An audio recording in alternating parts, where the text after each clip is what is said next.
은혜 받으실 하나님의 말씀은 로마서 10장 1절에서 15절 말씀입니다.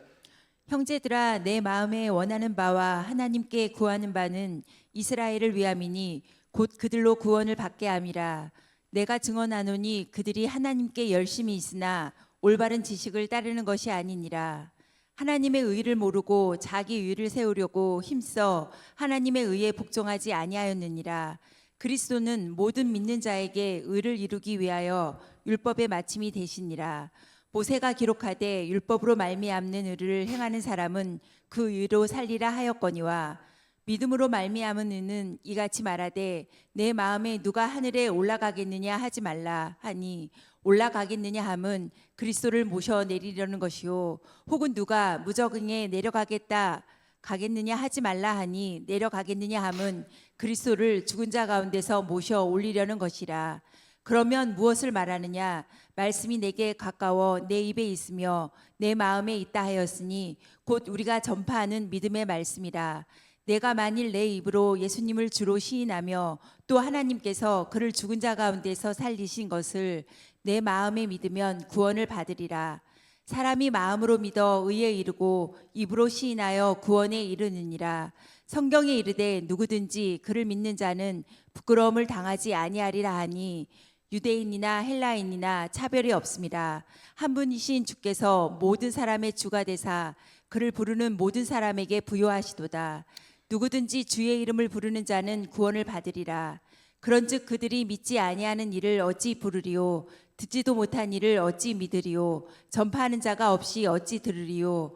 보내심을 받지 아니하였으면 어찌 전파하리요? 기록된 바 아름답도다. 좋은 소식을 전하는 자들의 발이여 함과 같으니라. 아멘. 우리 오른손 높이 성경책 드시고 저를 따라 기도합니다. 이것은 나의 성경책입니다. 이것은 나의 성경책입니다. 하나님께서 내게 주신 것입니다. 하나님께서 내게 주신 것입니다. 나는 이 성경이 말하는 사람입니다. 나는 이 성경이 말하는 사람입니다. 나는 이 성경이 가지고 있다는 것을 가지고 있습니다. 나는 이 성경이 가지고 있다는 것을 가지고 있습니다. 나는 이 성경이 할 수 있다는 것을 알 수 있습니다. 나는 이 성경이 할 수 있다는 것을 할 수 있습니다. 오늘 설교자를 통하여 하나님의 말씀을 듣는데 오늘 설교자를 통하여 하나님의 말씀을 듣는데 겸손히 받아들여 겸손히 받아들여 반드시 변화받을 것을 반드시 변화받을 것을 예수님의 이름으로 기도합니다. 예수님의 이름으로 기도합니다. 아멘. 사랑하는 성도 여러분, 오늘 우리가 함께 읽은 로마서 10장은 사람이 구원을 어떻게 얻는가, 예수 믿는다라는 것은 무엇을 의미하는가라는 이 근본적인 질문에 대한 성경의 그리고 하나님의 그 답이 이 말씀 속에 나와 있습니다. 로마서 9장서부터 11장까지 사도 바울은 한 가지 중요한 주제를 다루고 있어요. 그것은 이스라엘, 유대인의 구원입니다. 바울은 복음을 전하는 곳마다 아이러니하게 동족 유대인들의 핍박이 있었어요. 그러나 놀라운 것은 한 번도 그들을 포기하지 않았다라는 겁니다. 제가 예를 들 게 없잖아요. 저희 가족이나 지금 살아있는 가족 예를 들면 벌금을 내야 돼서 이제 저희 어머니가 저희 이제 이렇게 누님들 교회 가는 거를 원치 않으셨어요.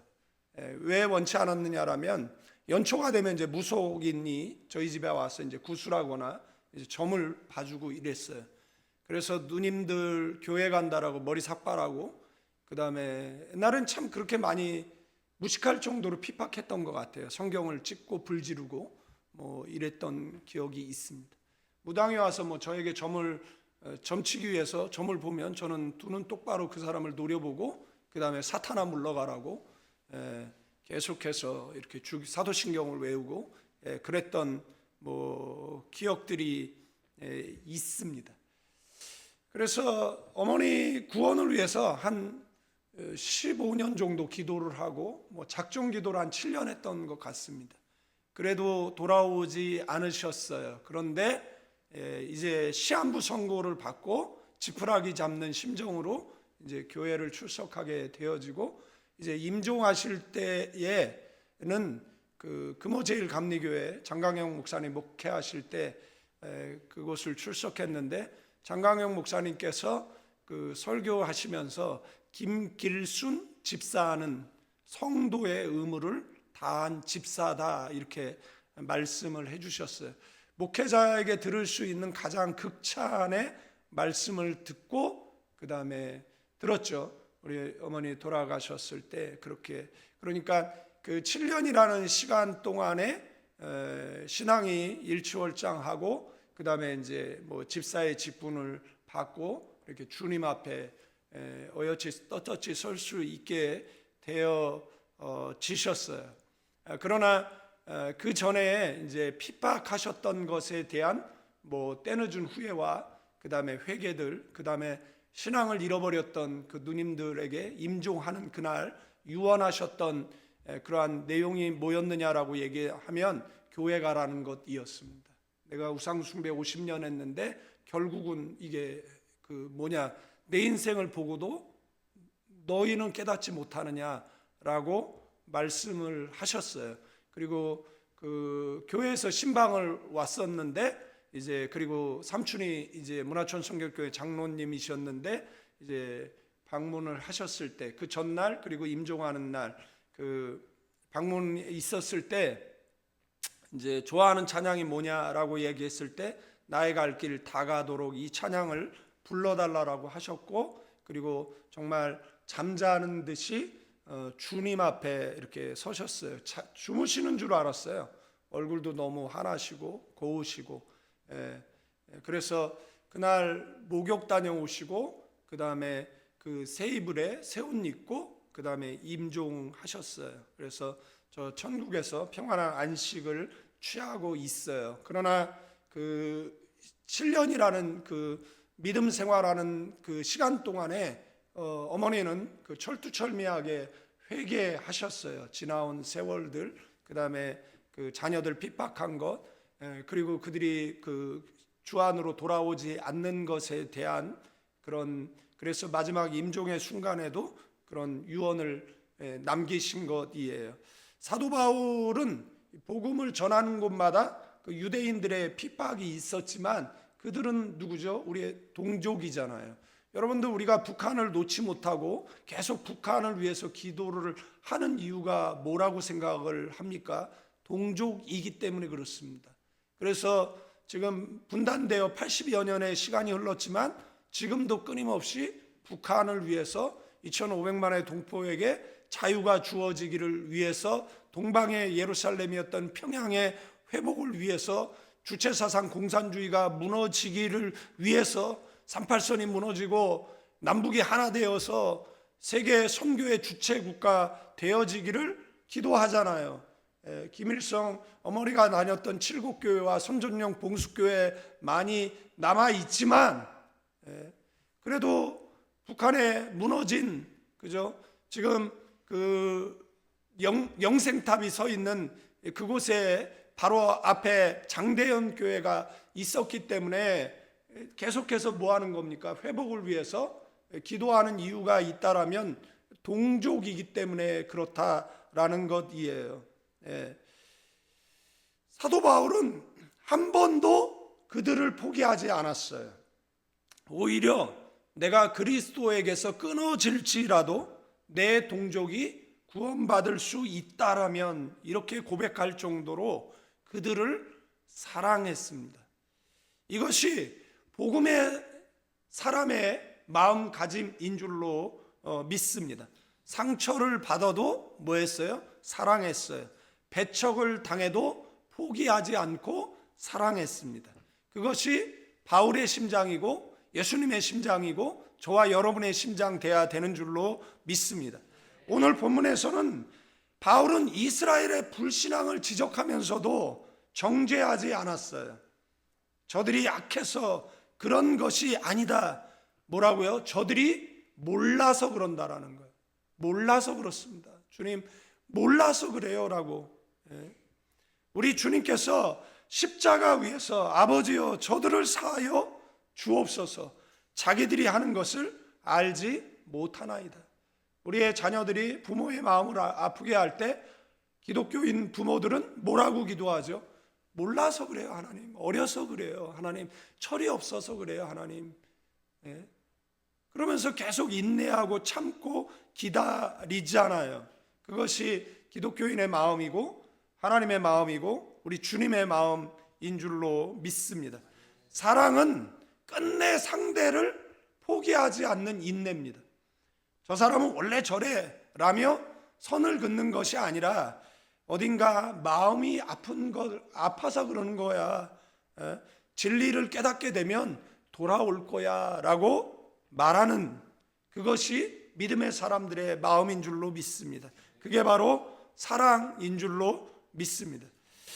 오늘 본문이 우리에게 세 가지 중요한 메시지를 주고 있는데 2절 말씀에 보면 내가 증언하노니 그들이 하나님께 열심히 있으나 올바른 지식을 따른 것이 아니라.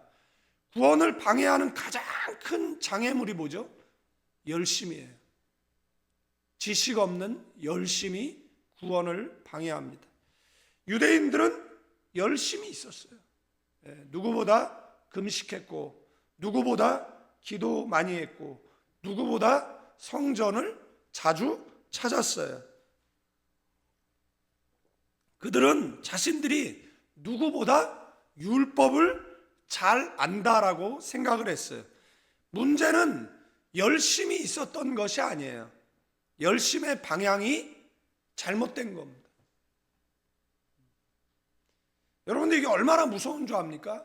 열심을 내면 낼수록 하나님으로부터 멀어져요. 열심을 내면 낼수록 교회로부터 멀어져요. 열심을 내면 낼수록 열매가 좋지 않아요. 열심히 달려가고 있는데 방향이 틀렸다라면 빨리 뒤돌아와야 돼요.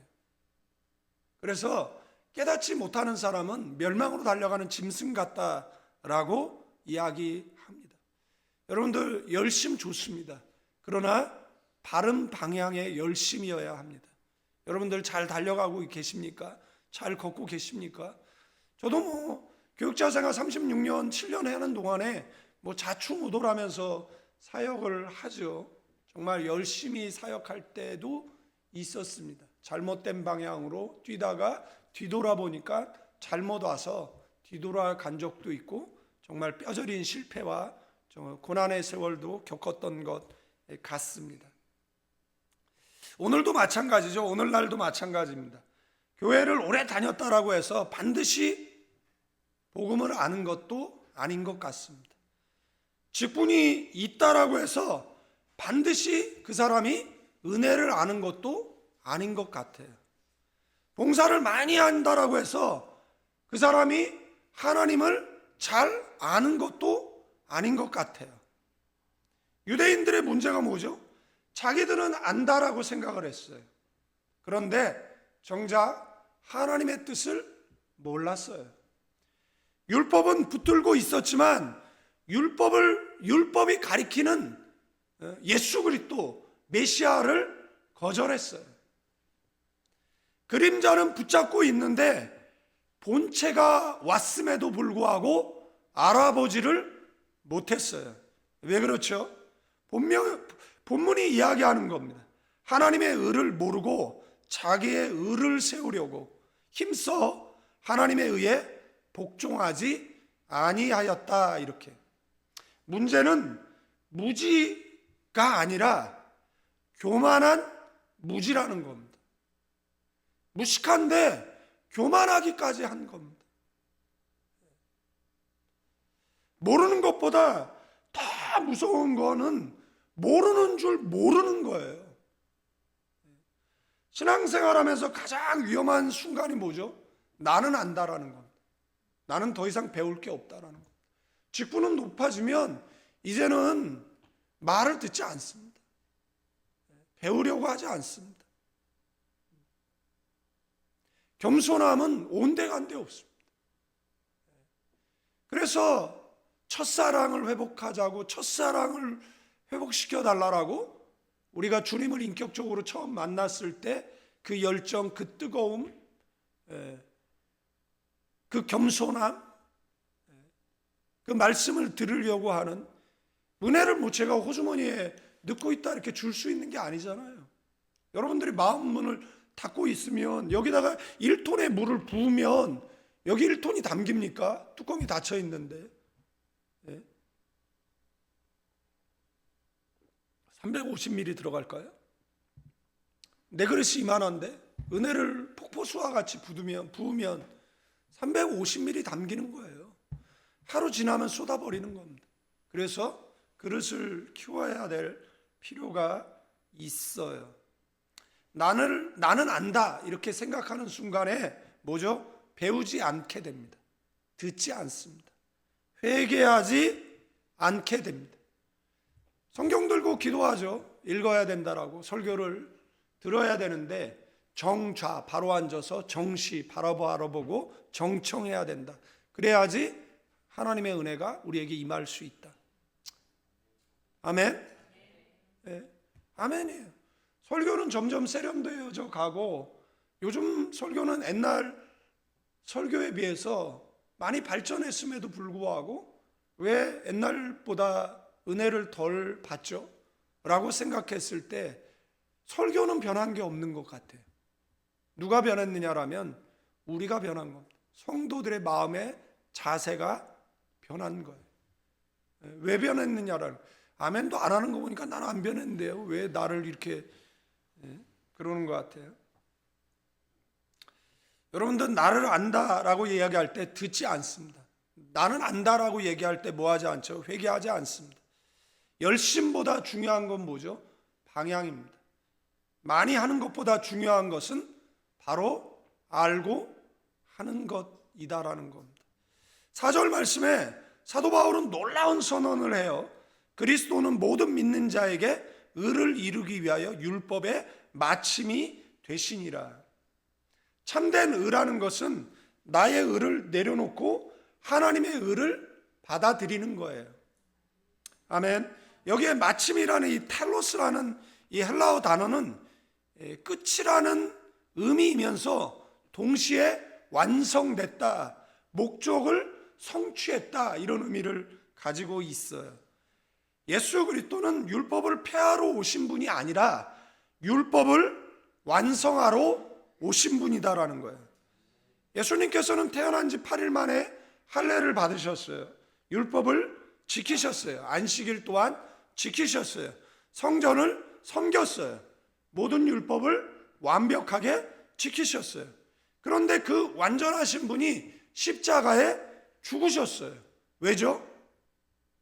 율법을 못 지켜서 죽으신 것이 아니에요.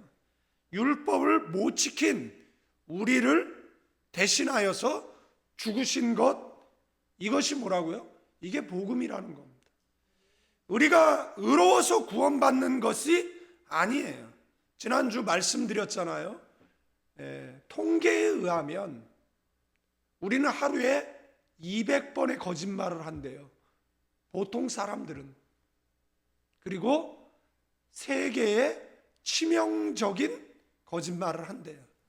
그러니까 누군가에게는 비수가 되어져 꽂히는 그런 거짓말을 하루에 3번 정도는 한다라는 겁니다.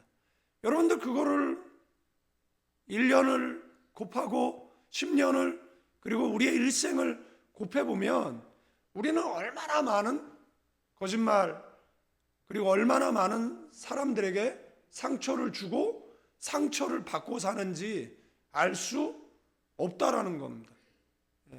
나는 거짓말 안 하는 것 같은데 그 생각이 뇌리에 떠나지 않거든요. 내가 사람들하고 별로 얘기도 안 하는데 무슨 200번씩이나 거짓말을 할까. 그런데 그냥 통계가 그렇다는 거예요. 거짓말 많이 하는 사람 모아놓고 통계를 냈나 보죠. 뭐. 우리가 완벽해서 천국 가는 것이 아니다라는 겁니다. 우리의 의는 불완전하다라는 거예요. 우리의 선함 또한 한계가 있습니다. 그런데 십자가 위에서 하나님께서 우리의 죄를 도말하시고 주홍과 같이 진홍과 같이 붉은 죄를 양털과 같이 흰 눈과 같이 사해 주신 줄로 믿습니다. 예수를 영접해야, 그리고 삶에 묻어오는 자범죄를 회개할 때. 아멘. 창세기 15장에 보면 아브라함은 의로운 삶을 살았기 때문에 의롭다함을 받은 것이 아니에요. 아브라함이 여호와를 믿으니 이를 그의 의로 여기셨다. 믿음으로 의롭다 하심을 받았다라는 겁니다. 영접하는 자, 곧 그 이름을 믿는 자들에게 하나님의 자녀되는 권세가 주어지는 것이죠. 그 자녀에게 의롭다라고 누가 하나님께서 여겨주시는 것이잖아요. 구원이라는 것은 내 공로를 쌓는 것이 아니에요. 그리스도의 공로를 뭐하는 것이죠? 받아들이는 것입니다. 내가 올라가서 하나님을 만나는 것이 아니에요. 하나님께서 인카네이션, 하강기독론이죠. 하나님께서 하늘 보좌 버리시고 내려와 주시는 것이잖아요. 내가 음부까지 내려가서 생명을 찾는 것이 아니에요. 그리스도께서 죽음을 깨뜨리고 올라오셨다라는 것. 그렇기 때문에 구원은 내가 이루는 것이 아닙니다. 이미 이루어진 것을 뭐하는 것이죠? 받아들이는 겁니다. 예수를 믿는 것입니다. 그러면 구원을 얻는 것입니다.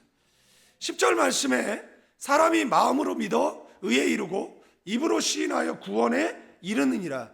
예수님을 믿는다라는 것은 마음으로 믿고 입으로 시인하고 삶으로 뭐하는 거죠? 주의 이름을 부르는 것이래요. 여기에 마음이라는 이 카르디아라는 이 단어는 단순한 감정을 뜻하지 않습니다. 지성, 의지와 존재의 중심을 의미합니다. 마음으로 믿는다라는 것은 그냥 뭐 느낌이 좋다는 것이 아니에요. 옳습니다. 이것이 진리입니다. 나는 이것을 전적으로 뭐하는 거죠? 받아들입니다. 이것이 뭐라고요? 믿음이라는 겁니다. 십자가를 바라보며 저 죽음이 내 죽음이다라는 겁니다. 저 피 흘림이 내 죄 때문이다라는 겁니다. 그래서 옛날 우리의 부모의 세대들은 참 십자가만 봐도 많이 울었어요. 어느 순간서부터 십자가가 우리를 해결시키지 않습니다. 십자가가 우리를 자극시키지 않는 시대를 살아가고 있습니다. 저 부활이 나의 생명입니다라고 전적으로 뭐 하는 거예요? 받아들이는 거. 그리고 뭐 하는 거죠? 입으로 시인하는 거. 이 주라는 것은 헬라어로 퀴리오스인데 단순한 존칭이 아니에요. 구약에서 출애굽기에 여호와를 헬라어로 번역한 단어가 퀴리오스입니다. 이 말은 뭐죠? 예수님은 주이십니다 라는 고백이 단순히 존경합니다가 아니에요. 예수님은 나의 하나님이십니다. 예수님은 나의 삶의 주인이십니다. 나는 이제 내 뜻대로 살지 않고 주님의 뜻대로 살겠습니다. 이게 신앙 고백인 겁니다.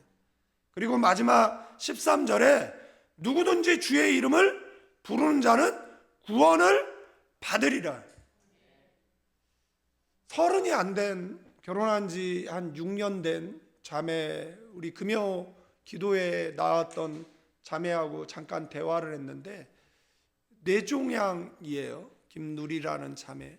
그래서 제가 일주일에 2번 이렇게 기도문을 써서 그 자매, 저희 교회는 나오지 않지만 보내줘요. 처음 만났을 때 자매가 이런 이야기를 했어요. 무섭다라고. 왜냐하면 병원에 갔는데 이제 수술을 못한다라고. 하게 되면 장애를 입을 거고 장애인이 될 거고 그 다음에 죽을 수도 있다, 이렇게 얘기를 했나 봐요. 병원을 몇 곳을 다녔는데 똑같은 이야기를 듣게 되어졌어요.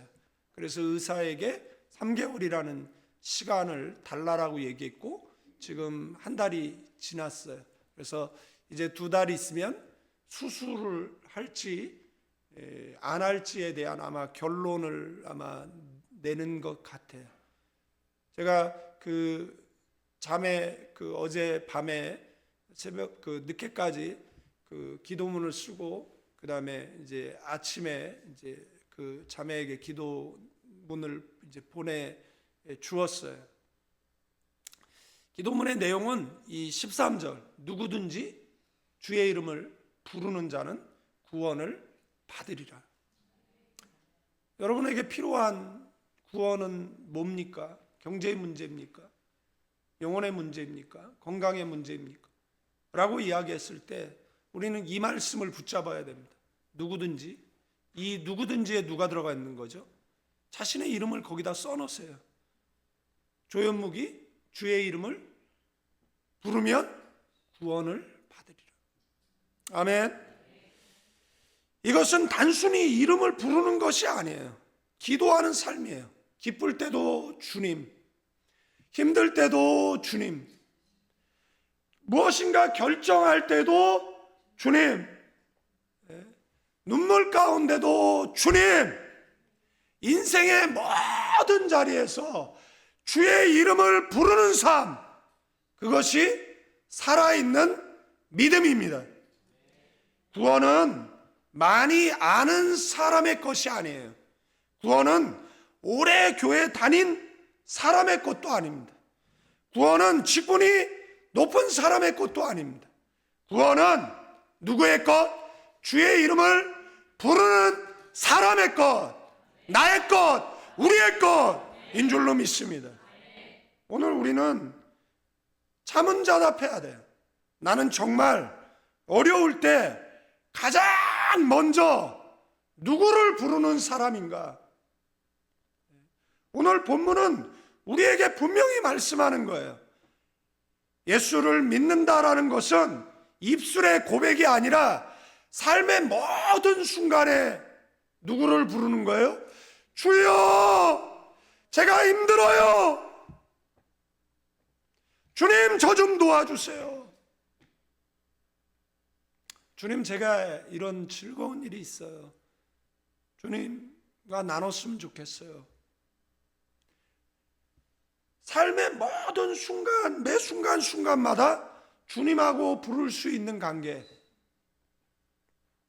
인생은 우리는 생각보다 강하지 않습니다. 인생을 살아보는데 이골이 안 나네요. 우리 권사님 세대, 저보다 어르신 선배님 세대들도 저랑 같은 고백이라고 생각이 되어집니다. 좀 이렇게 이제 어른이 돼서 인생을 살면 전과 같은 실수를 안 할 것 같은데 그렇지 않더라고요. 늘 실수하고 늘 넘어지고, 하나님 참고 인내하여 기다려 주지 않으시면 구원을 얻을 수 있을까 하는 생각 들 때도 있습니다. 우리는 생각보다 강하지 않습니다. 계획한 대로 다 되는 것 같지만 어느 날 갑자기 한 통의 전화에 무너질 때가 있습니다.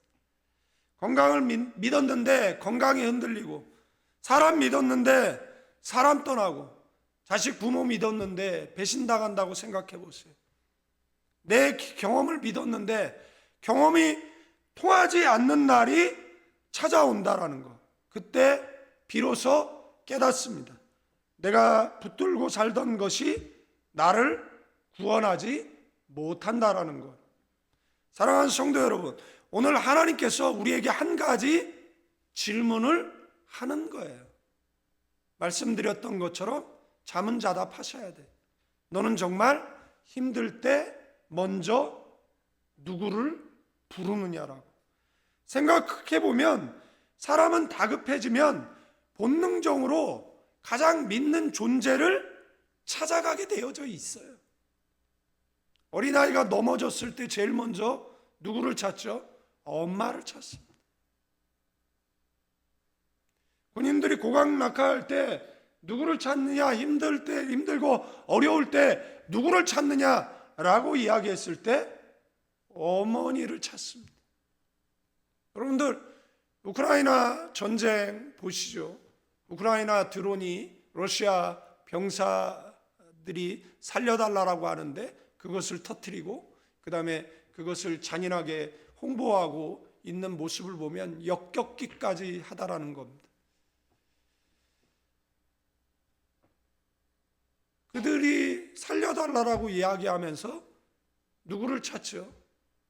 누가 그렇게 보고 싶을까요? 운전하다 갑자기 차가 끼어들면 믿은 좋은 성도들도 순간적으로 방언을 할 때가 있습니다. 요즘 사람들에게 핸드폰은 거의 제2의 영혼 같습니다. 저도 강대상 위까지 들고 왔네요. 배터리 10% 미만으로 떨어지면 얼굴 색도 변합니다. 충전기를 찾는 간절함은 얼마나 대단한지 몰라요. 그런데 가만히 보면 신기하죠. 핸드폰 없으면 불안해서 못 살아요. 교회 가기 위해 출발했는데 핸드폰 두고 왔으면 다시 돌아갑니다. 특별히 그렇게 연락 올 때도 없음에도 불구하고, 외로워도 슬퍼도 나는 안 울어. 핸드폰인데도 불구하고 핸드폰 없으면 뭔가 불안합니다. 잠시 잘 때도 꺼두지는 못합니다. 내 얘기하는 거예요. 핸드폰 없으면 불안해서 못 사는데 기도하지 않고는 며칠도 잘 살아요. 배터리 없으면 충전기를 찾는데 영혼이 방전되어도 예배, 기도 미룹니다. 그래서 오늘 하나님께서 묻는 거예요. 너는 정말 힘들 때 누구를 먼저 찾느냐? 누구를 부르느냐? 한국인은 독특한 기도 문화가 있어요. 그게 뭐죠? 주여 삼창하는 겁니다. 외국인들 보기에 한국 교회만의 고유한 특징이에요. 그래서 한국인 기도라고 부르는 거예요. 우리 한국인 기도로 기도합시다. 그러면 주여 삼창하는 겁니다. 성부 하나님, 성자 예수님, 성령 하나님, 그래서 삼위일체 하나님을 각각 부른다는 의미에서 주여 주여 주여 하는 경우도 있죠. 다니엘 9장 19절을 보니까 오 주여 들으소서, 오 주여 용서하소서, 들으시고 행하소서, 지체하지 마옵소서라는 의미에서 주여 삼창하기도 하는 것 같습니다. 제가 지금 설교 결론적인 부분까지 오면서 뭘 강조하고 있죠? 힘들고 어려울 때, 삶의 매 순간순간마다 우리는 누구를 찾아야 된다고요? 주여를 찾아야 된다고, 주님을 찾아야 된다라고. 우리 질문 일답 할까요? 제가 7가지 질문하면 여러분들은 한 가지로 답을 하는데, 답은 주님보다는 주여가 날 것 같아요. 주먹 불끈 쥐고 주여 하면 될 것 같아요. 이 질문의 내용의 의미를 좀 마음에 새기시고 뭐라고 외친다고요? 주여! 주여! 주여! 이렇게 외치는 거예요. 3번 외치는 게 아니라 한 번 외치시면 돼요.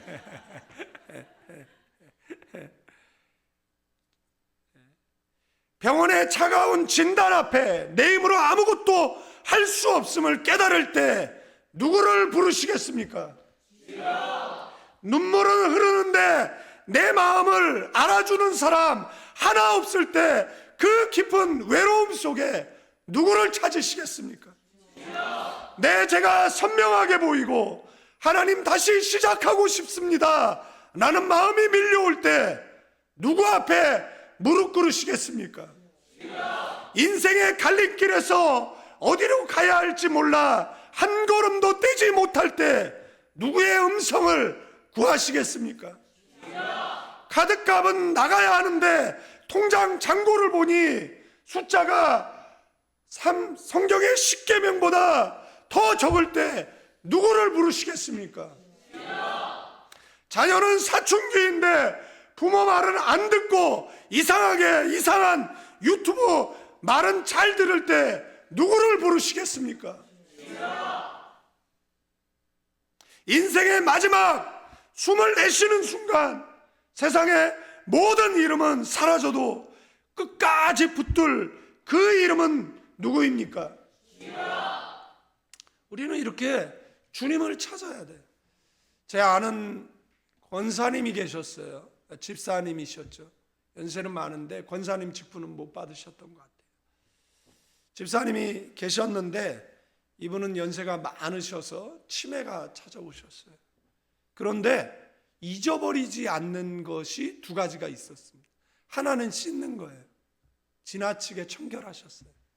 지나치게 매일매일 씻으셨어요. 그리고 또 한 가지는 자신이 다녔던 교회 그 주보를 앞에다 놓고 거기에는 이제 목사님 이 칼럼이 실려 있어요. 그래서 사진과 그 칼럼이 이렇게 있는데 그 주보를 이렇게 펴놓고 그 다음에 그분이 뭘 하시냐라면 우물정자를 그리는 거예요. 근데 그냥 그리는 게 아니라 사도신경을 한 번 하고 짝대기 하나 긋고 주기도문 한 번 하고 짝대기 하나 긋고 그래서 그분 방 벽면 전체가 그 우물정자로 가득 차 있는 거예요. 아들을 보면 뉘시오, 손자를 봐도 뉘시오라고 이야기를 해요. 사람을 알아보지 못해.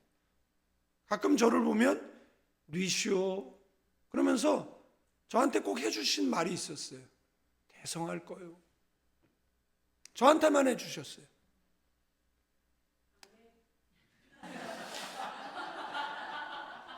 우리 사모님은 100년 동안 평안하게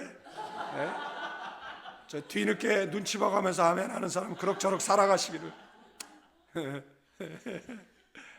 왜 그랬냐면 제가 가끔 말동무해드렸거든요. 자식도 바쁘고 손자도 바쁘고 할머니랑 이야기하는 게 귀찮아했어요. 그런데 저는 가끔 이야기해드렸거든요.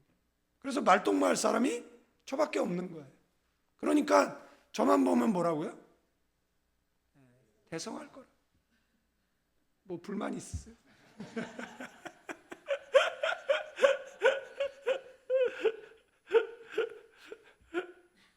아이고 나 참네. 매 순간마다 누굴 불러요? 주여를 부르셔야 돼요. 왜 그렇습니까? 오늘 하나님 말씀은 분명히 선포합니다. 누구든지 주의 이름을 부르는 자는 구원을 받으리라. 누구든지 그를 믿는 자는 부끄러움을 당하지 않는다. 부르는 모든 사람에게 부여하시도다. 내가 부르는 주여를 남들도 부르게 해주는 것, 그것이 뭐죠? 그것이 선교고 그것이 전도입니다. 그래서 14, 15절에 보면 그런즉 그들이 믿지 아니하는 일을 어찌 부르리요? 듣지도 못한 일을 어찌 믿으리요? 전파하는 자가 없이 어찌 들으리요? 보내심을 받지 아니하였으며 어찌 전파하리요? 기록된 바 아름답도다. 좋은 소식을 전하는 자들의 발이여 함과 같으니라. 아멘. 나만 부르는 게 아니라 내 자녀도 부르게, 나만 부르는 게 아니라 예수 안 믿는 사람도 부르게. 그죠? 여러분들 태어나 지옥을 살았어. 그런데 죽어 지옥 가면 안 되잖아요. 그들이 주의 이름을 불러야 되잖아요. 북녘동포들이 주의 이름을 불러야 되잖아요. 그래 살아 지옥 살았으면 죽어 천국 갈 수 있잖아요. 여러분들 주변에 있는 분들에게 주의 이름을 부르도록 아멘 전도하시고 선교하시고 그 발걸음이 뭐라고요? 그 발이 아름답대요. 세상의 가장 아름다운 발, 선교지를 향하는 발, 세상의 가장 아름다운 발, 전도하는 발. 여러분들 친구 만나죠? 만나서 무슨 이야기 합니까? 교회 다니자. 거절하고 예수 믿는 사람 재수 없다 그러고 물 견지고 소금 견져도 그래도 교회 가야 한다라고. 구원을 얻을 다른 길을 인간에게 주신 적이 없어요. 왜 가야 되냐? 구원받기 위해서 가야 됩니다. 살아 지옥 살았는데 죽어 지옥 가면 안 되잖아요. 기분 나빠도 다녀야 되고, 불편해도 다녀야 되고, 설교가 길어도 다녀야 되고, 나가기 싫어도 다녀야 돼요. 나는 뭐 나가기 싫을 때가 없었겠어요? 없었어요. 없었다라고 해요. 목사가 뭐 있었다 그러면 좀 웃기잖아요. 사랑하는 성도 여러분, 구원은 종교 생활의 결과가 아니에요. 구원은 열심의 결과도 아닙니다. 구원은 내 의의 결과는 더더욱 아니에요. 구원은 오직 예수 그리스도. 아멘. 마음으로 믿으세요. 입으로 시인하세요. 삶으로 뭐 하는 거예요? 주의 이름을 부르는 거예요. 옛날 우리 어머니의 세대들은 한숨 쉬듯 주여를 외쳤어요.